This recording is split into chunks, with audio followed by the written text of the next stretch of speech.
Bom dia, pessoal. Vamos então para a nossa quinta parte dessa série Andando com Deus em Tempos de Crise, reflexões sobre a vida do profeta Elias. Pois bem, durante essa nossa caminhada, basicamente nós ficamos no capítulo 17 de 1 Reis. E fomos, à medida da sequência do texto, extraindo lições de vidas que estejam alinhadas pela luz do Evangelho de Jesus. Mas eu não queria que nós perdêssemos a visão da narrativa como um todo. Por isso que eu queria, nessa quinta parte, que a gente adentra um novo capítulo, o capítulo 18, fazer um breve resumo até aqui. E esse breve resumo é como se fosse um resumo em 3 atos. O primeiro ato é o surgimento de Elias no contexto da apostasia do Reino do Norte. O rei Acabe sendo considerado um dos piores de tantos reis perversos que foram se sucedendo nesse período de 58 anos, desde a divisão do reino unificado com os filhos de Salomão. O segundo ato é a fuga de Elias. Uma vez que ele anuncia a Acabe o período de seca, de cessação de chuva, Deus ordena que ele fugisse. E ele vai lá para próximo do riacho de Querite ser alimentado por corvos. Esse é o segundo ato. O terceiro ato é quando a fonte seca. E então Deus ordena que Elias vá até a região de Sarepta de Sidom, e ali ele é mantido por uma viúva pobre. E nesse terceiro ato acontecem aqueles episódios do azeite que não cessa, depois do filho que adoece morre, e Elias então o ressuscita pelo poder de Deus, enfim. E aí termina esses 3 atos da primeira parte dessa grande narrativa. Quando a gente chega no capítulo 18, que é o que a gente adentra agora, nos é dito que depois de um longo tempo,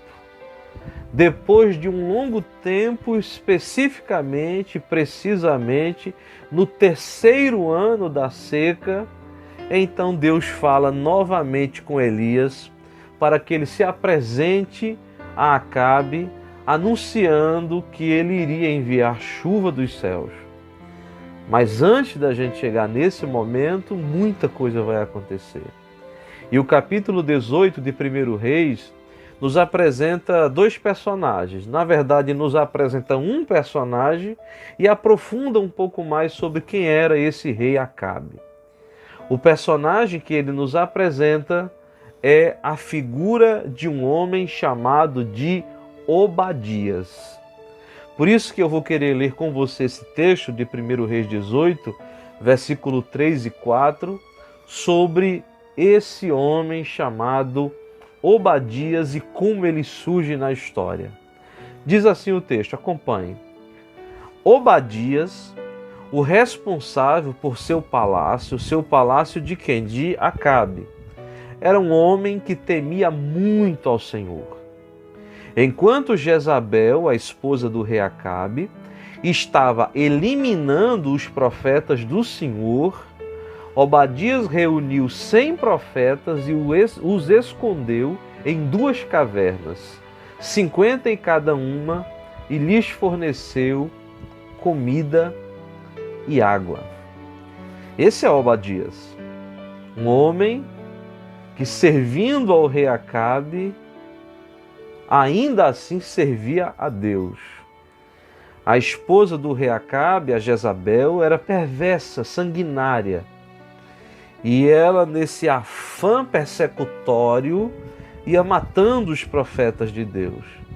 Pelo que Obadias guarda 100 desses profetas em 2 cavernas, 50 cada uma, parecendo muito as histórias que a gente encontra de alguns heróis do período nazista. Obadias é essa figura salvadora de vidas. E eu já queria trazer uma lição que a gente aprende com Obadias nesses tempos de crise que ele também estava vivendo. E a lição é a seguinte: em tempos de crise, Gente de Deus promove vida, não morte. Qual é o lugar da sua crise? Onde você está no momento da crise? Eu diria que, olhando para a vida de Obadias, ele estava no olho do furacão. Conquanto Elias tinha sido o profeta que enfrentou com um pronunciamento de juízo o rei Acabe, ele sai de cena. E a gente viu que ele ora fica na região de Querite, ora ele vai para Sarepta. Obadias, todavia, está no olho do furacão. E aí a gente já vai aprendendo de cara que Deus tem um desenho em termos de missão para cada um. Isso me faz lembrar das palavras de Pedro, quando o Senhor fala a João, dizendo que ele aguardasse. E Pedro quer saber por que João tem que ficar, e meio que Jesus diz, olha, o que eu tenho para João é para João, o que eu tenho para você é para você. O que Deus tinha com Elias era com Elias, mas o que Deus tinha com Obadias é com Obadias. O que Deus tem para mim é para mim, para você é para você, cada qual que se ache, que se encontre na melhor forma de viver como gente de Deus.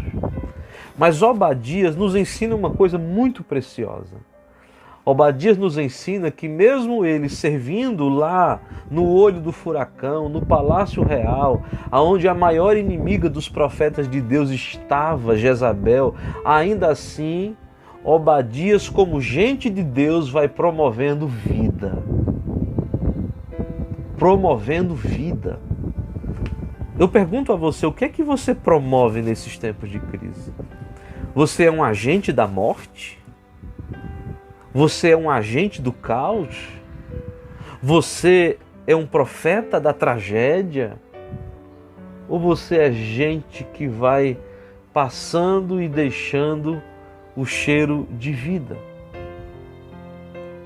É claro que quando o apóstolo Paulo diz que o evangelho é cheiro de vida e cheiro de morte, ele está dizendo que a maneira como os homens reagem ao evangelho é o que determina se eles estão vivos ou querem viver, ou se eles estão mortos e permanecem nessa condição. Mas do ponto de vista prático, eu preciso responder por mim e você por você. Obadias preservou a vida de muita gente, desafiando o risco e o perigo contra o espírito sanguinário de Jezabel. Na sequência do texto, nós encontramos então como é que Obadias lida no meio desse furacão. Se diz então que certa vez, versículo 5 acompanhe, certa vez Acabe disse a Obadias, vamos a todas as fontes e vales do país, talvez consigamos achar um pouco de capim para manter vivos os cavalos e as mulas, e assim não será preciso matar nenhum animal. Então veja, Acabe chama Obadias para uma missão. E a missão de Acabe era para que eles fossem atrás de capim, para alimentar cavalos e mulas. É nessa jornada que eles se dividem, um para um lado e outro para outro, que Acabe encontra Elias. E Elias vai dizer a Acabe que ele agora quer se encontrar com Acabe. Olha que missão dura Obadias recebe.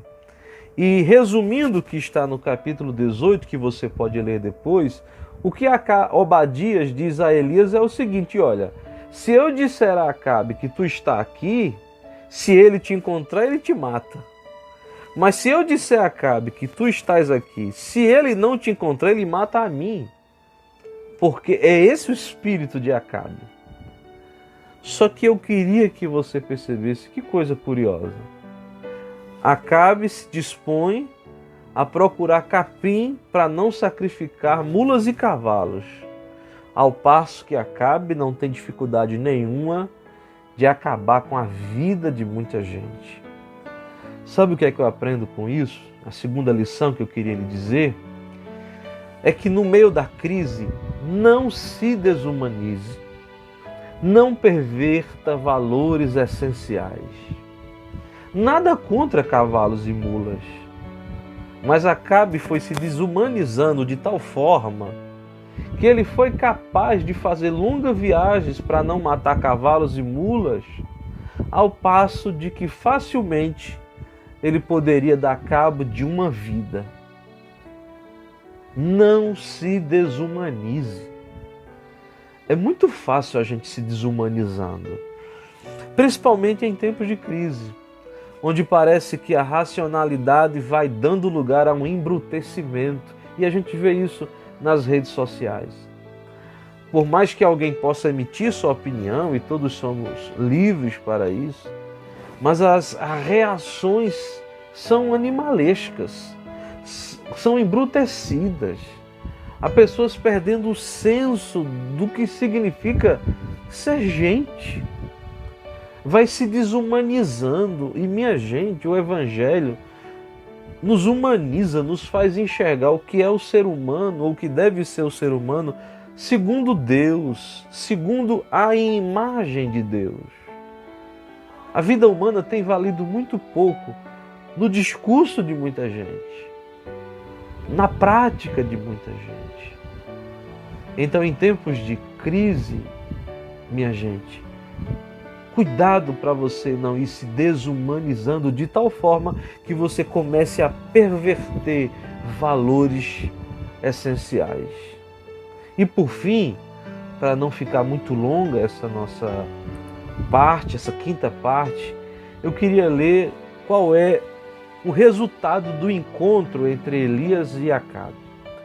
Aí no versículo 17 e 18 diz assim: quando viu Elias, disse-lhe Acabe: é você mesmo, perturbador de Israel? E Elias responde: não tenho perturbado Israel, mas você e a família de seu pai têm abandonado os mandamentos do Senhor e seguiram os Baalins. Olha, minha gente, a última lição que eu queria que você aprendesse nessa quinta parte tem a ver com essa pergunta de Acabe. Quando ele encontra Elias, ele diz: és tu o perturbador de Israel? E Elias responde: eu não. A razão de ser do caos é sua e dos pecados que você tem cometido.